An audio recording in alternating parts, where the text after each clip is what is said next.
Hi, I'm Elaine Harding. Welcome to my blog .stampwithelaine.com and welcome to episode 3 of 6 in my countdown to Halloween series. This week we're going to be making a treat box in the shape of a coffin. In years gone by I've had to design my own, but Stampin Up have actually provided these coffin treat boxes in a pack of 12. There's a box base, which is this size, and then there's the coffin lid. There's 12 in a pack, and it just makes everything so much easier. They're also food safe. Now, I found that it's easier to already adhere your double-sided adhesive tape before you emboss, because once you emboss it, it's really difficult to see. We're going to be using the Monster Bash Suite items.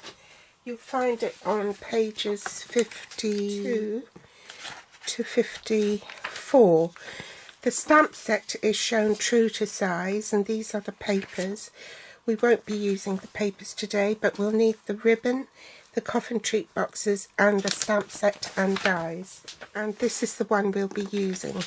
We'll also be using the stylish scroll embossing folder, gorgeous grape ink pad, sponge dauber, and the new Delicata pigment ink, which is in silvery shimmer, and tuxedo black memento ink. Granny apple green scrap for the frame, and on this piece I've actually put an adhesive sheet on it. Unfortunately that's retired, but it's because of the curly whirly detail on this frame. It's just easier that way to glue it together.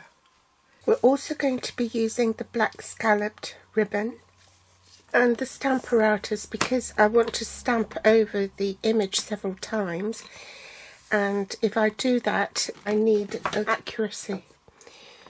So let's stamp these images first, and I'm going to stamp that in gorgeous grape.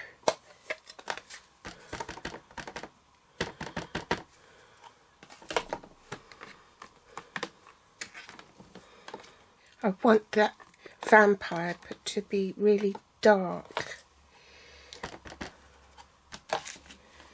Okay, now I'm going to switch sides and stamp the label. This time I'm going to ink it up with the Memento Black. I'm going to do a bit of sponging with this label.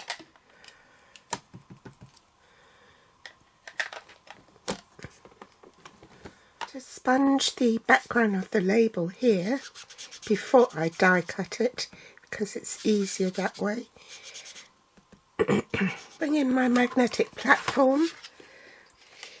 I need more dies than I thought I did. I need this one for this stamped image here, this one for the vampire, and I'll also run this frame through and cut an extra one and just ordinary cardstock for the one at the bottom, because I've sandwiched the two die cuts together like this on the underside, so that it's easier to slip the ribbon belly band on and off. Method in my madness. So I'll go and do that off camera and I'll be back. I'll set those aside. I'll pop the lid inside the embossing folder and line it up. This is the front of the box, so I want the front of the box touching the embossing folder uppermost. And this isn't a 3D embossing folder, so you need the basic platform and 2 acrylic plates. So there's the base one and then your embossing folder with the cardstock sandwiched in between, and then a top plate, and then run it through the big shot. Bring in a piece of scrap and then take the silvery shimmer Delicata ink, and I'm going to run that across the embossed piece. What that does is that the ink will pick up on the raised bits to give it that ghostly hue. I've already put double-sided tape on all these tabs, so we just need to assemble it. So reinforce your score lines with a bone folder, and I'll speed this bit up.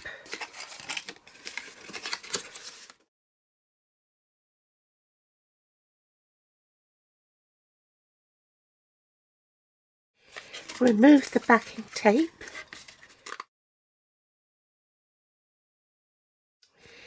Remove the tape from the lid and assemble it.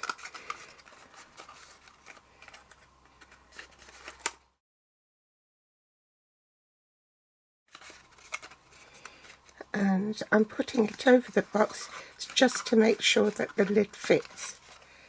Now I'm just doing this by eye because I don't know how much ribbon I need. So I'm doing it on the roll. I could just measure it quickly. So it's about 18 inches.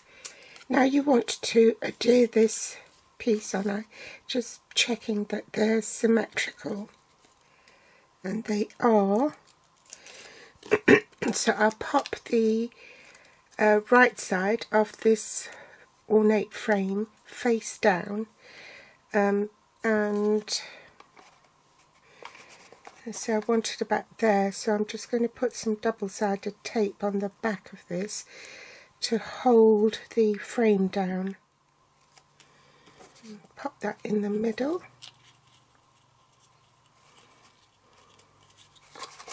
I'm going to glue the vampire onto the ornate frame. Make sure that all those bits have been popped out. And then remove the piece of backing sheet.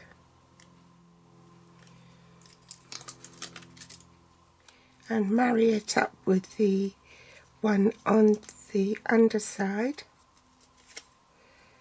And stick it together. Then I can tie my bow. I'll stand it up on its end, and you don't want to tie it too tight because you want to be able to skip it on and off. Oops, I forgot to do something.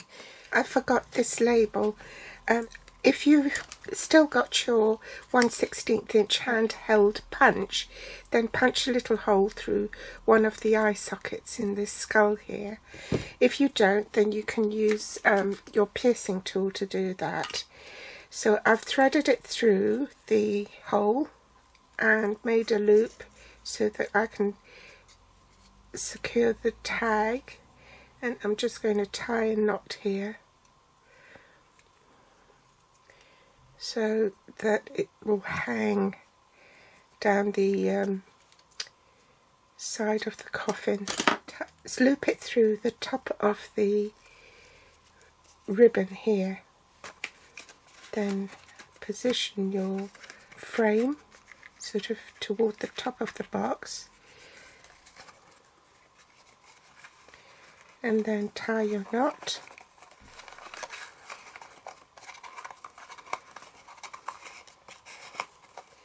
Not too tight, as I said before.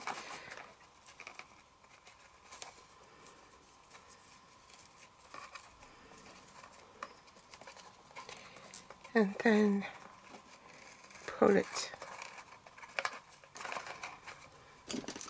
and trim off the bits you don't want. So I hope you've enjoyed this quick, easy project. You'll find all the links to the supplies below this video in the Show More section, and pop back for the next episode in my Halloween countdown series next week. You can find me on Facebook, Pinterest or Instagram. Thanks for watching. Bye.